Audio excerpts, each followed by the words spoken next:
I had the privilege of hearing Alaistair speak to a class group I was involved with in Maynooth back in, I think it was 2010, 2011, and his input was really inspirational. And I'm sure you'll find Alaistair's input very, very inspirational about the work he has undertaken with communities in Scotland, and a country with which we have so many connections. And it's lovely to have that connection here again reflected in the conference today. And Alaistair holds a PhD from the Academy of Irish Cultural Heritages at the University of Ulster. He is visiting professor at the University of Glasgow and an honorary fellow of the School of Divinity at the University of Edinburgh. A Quaker of Presbyterian provenance. His best-known books include Soil and Soul on land reform and Hell and High Water on climate change.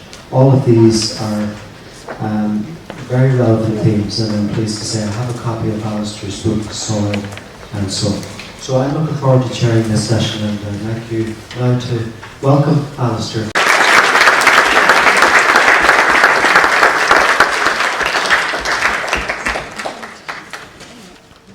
For the past 20 years, I've been invited to speak about non-violence at military staff colleges, like the UK Defence Academy here.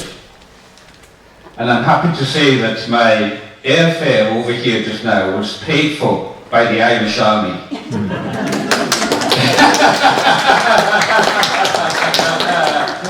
I've spoken several times at Cover on non-violence.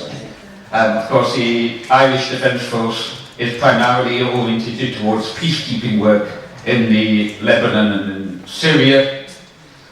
My brother-in-law, Major General Nick Kaplan, recently retired from the army. One of the last things he did was carry out a review of the Irish Defence Force's activities in Lebanon. And when he came back from making that review, he said the Irish are playing a profoundly important role in holding a space open while the politicians can do the work of trying to hold peace. But of course, when I speak to them, like I was doing here yesterday, I say to them, there is a stage beyond even peacekeeping as force as its backup. And that is learning the meaning and power of non-violence. Non-violence, not as a practical tactic, using it when it works and taking up the gun when it doesn't work, but non-violence as a deep commitment to the spirituality of peace. And making the choice that it would be preferable to die than to kill another human being. Because if you kill another human being, you take away their opportunity for redemption in this life.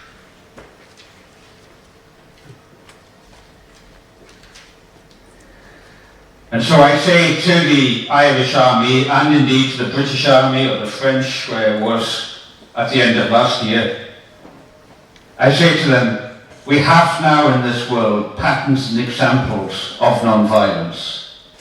Nowhere more so than in Ireland here, with the work, for example, in the 70s of the peace women that helped to lay the ground out of which it was possible for the politicians to forge the fragile peace that now exists. And last week I was up in Derry speaking on the bloody Sunday March with Bernadette McCalskey, in conversation with her there about non-violence. And we were debating the spirituality of it and the difficulty that many people have with spirituality, and more to the point with religion these days. We were debating those issues. But what really stuck in my mind was the next day my hosts took me along the Falls Road to meet with a councillor who used to be an IRA man. And you can't see that very well, but what you've got in this picture here, in this mural, is a street corner, that's the Falls Road on the left there. And here you've got a woman, I think it is, with a wheelbarrow, and she's dismantling a wall. And the stones from the wall is being used to build housing for people. And I thought, what a metaphor that is for these times with Donald Trump. And I also noticed the street is called Nansen Street. I looked it up later. It's named after the Norwegian explorer Fridtjof Nansen, who in 1922 was awarded the Nobel Peace Prize because, quote from his citation which I read the other day, he saved the remnants of the Armenian people from extinction, not just the Armenian people, but a great many displaced people after the First World War, because he had the idea of what became known as a Nansen passport, a passport that could be given to stateless people and which was recognized to allow them to travel with a freedom that they would not otherwise enjoy. And so on this one corner of the Falls Road was Nansen Street. You happen to have just now this mural which speaks so powerfully to the world of Donald Trump, with which we are now forced to engage. And I want to say quite a bit about Donald Trump and his right-hand man, Steve Bannon. That's the cover of next week's Time magazine that I pulled off their website the other day. The politics of fear and the way in which a certain type of religion, and you've had it in the Catholic tradition, especially in the Jansenism that has affected Irish Catholicism in the past, which is a Calvinistic form of Catholicism. But we also have had it very strongly in our Protestants and specifically Presbyterian traditions, such as I was raised in, and is the predominant religion of the island. And I want to discuss that because one of the dynamics of certain approaches to religion is the use of fear to drive conversion, specifically the use of hell fear to drive conversion. So on the one hand, you've got Jesus all the time saying, fear not, fear not. And St. John, in one of his letters in the Gospels, says it's not about fear, because fear is about punishment. Perfect love casts out fear, he said, because, and the three most important words in the Bible, because God is love.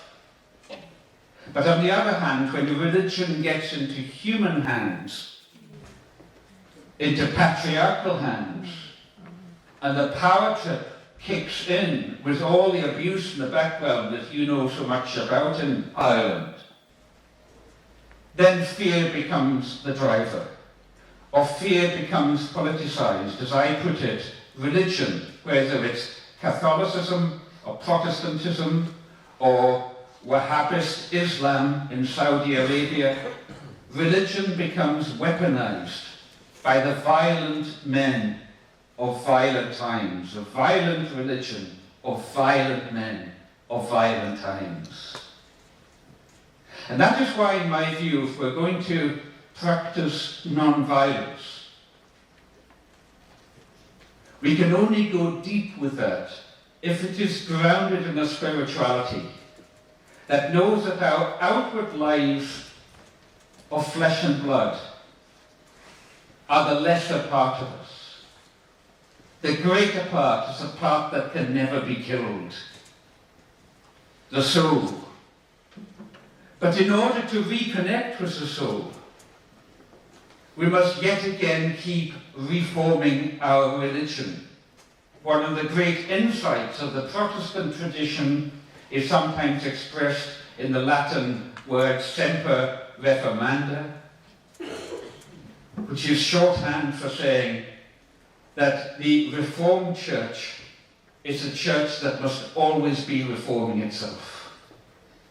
And how wonderful it is in Pope Francis that although he perhaps still has some distance to go on gender issues, on questions of ecology was allowed out to sea.